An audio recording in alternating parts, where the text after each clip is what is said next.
What if I told you that the very first cities in human history weren't glamorous metropolises with skyscrapers, neon lights, and traffic jams, but rather mud brick towns where people spent a shocking amount of time figuring out how to keep their goats from eating all the crops?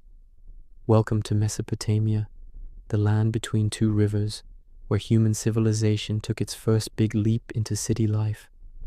And trust me, it's a lot more fascinating than your high school textbook probably made it sound.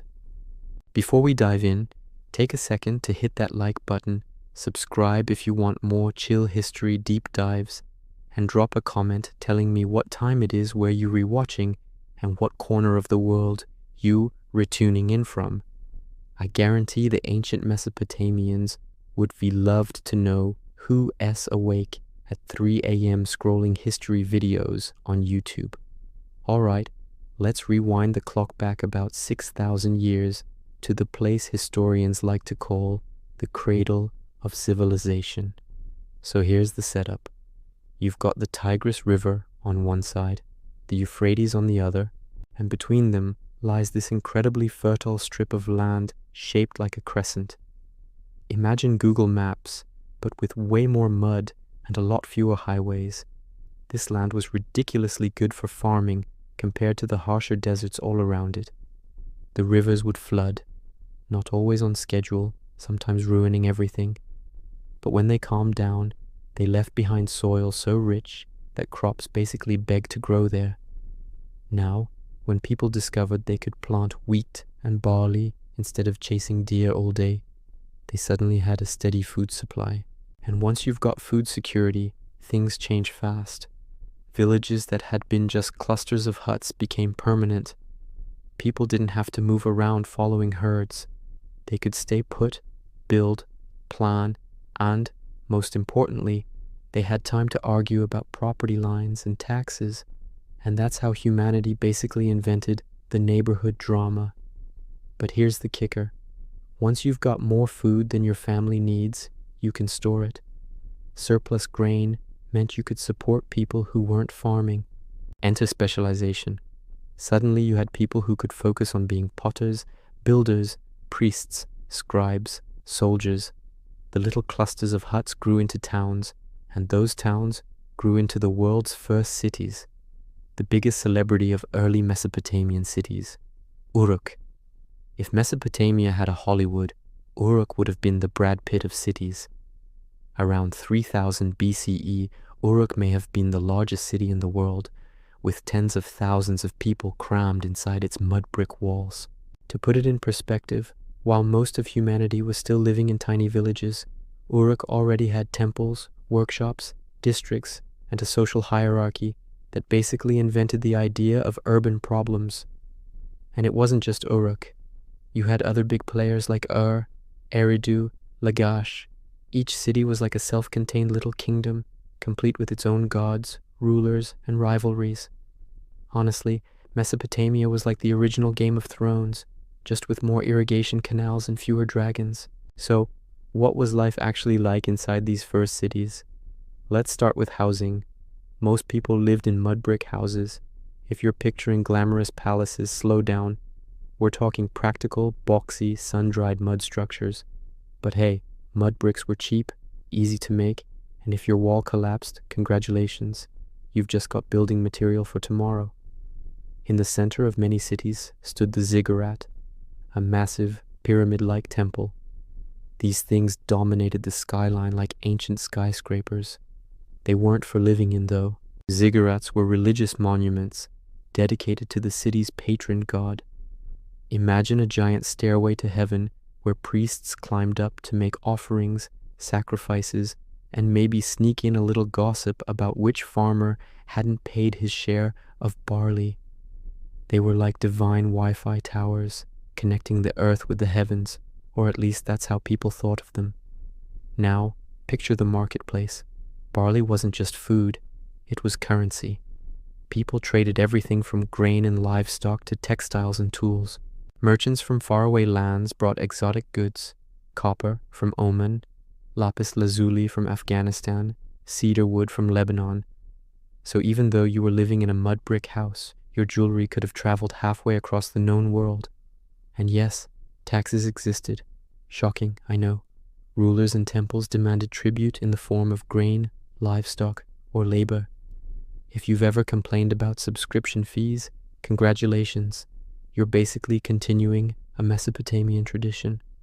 Taxes were the OG mandatory subscription. Let's talk about social structure. At the top, you had kings, who claimed to be chosen by the gods. Right below them were priests, who controlled temples, which were not just religious centers, but also economic hubs. They stored grain, managed trade, and basically doubled as banks. Below the priests were merchants, artisans, and farmers, the backbone of city life. And at the bottom, of course, slaves, often prisoners of war or people in debt. So yeah, social inequality has been around since day one. Religion, by the way, was everywhere. Mesopotamians were polytheistic. Every city had its patron god or goddess. Uruk, for example, was devoted to Inanna, goddess of love and war, which honestly sounds like a pretty intense combo. People believed their gods controlled everything from floods to fertility. If things went wrong, famine, drought, invasion, it was probably because the gods were cranky. So constant sacrifices and rituals were a must. And then there are the stories.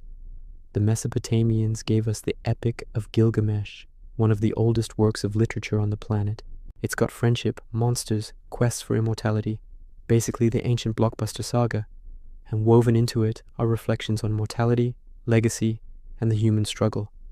So next time you're binge-watching a fantasy series, remember, Mesopotamians were writing the blueprint thousands of years ago. One of the biggest game changers to come out of these cities was writing.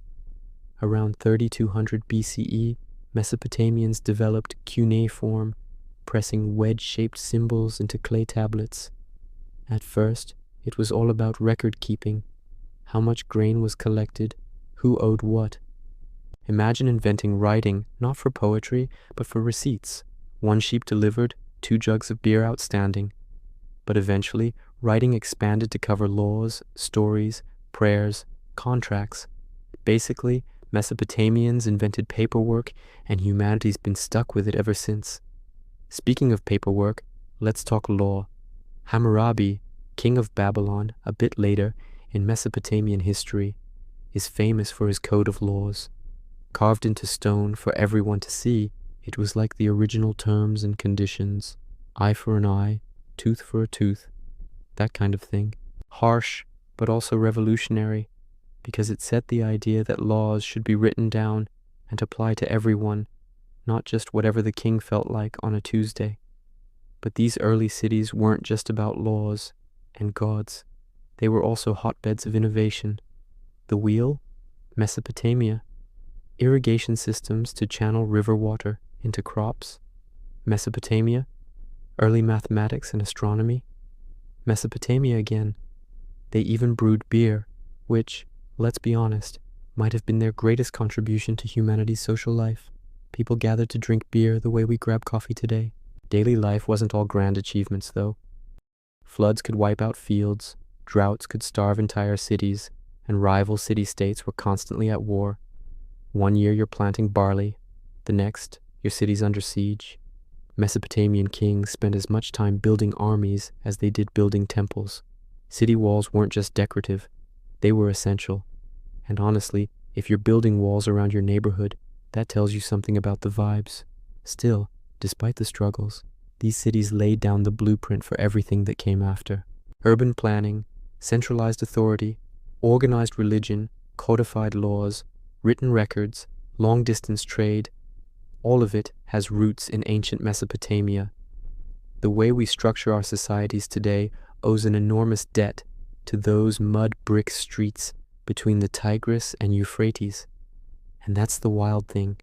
When you walk through a modern city with its government buildings, religious centers, markets, schools, and neighborhoods, you're basically living in a system first pioneered thousands of years ago by people who thought writing down a beer order on a clay tablet was peak technology.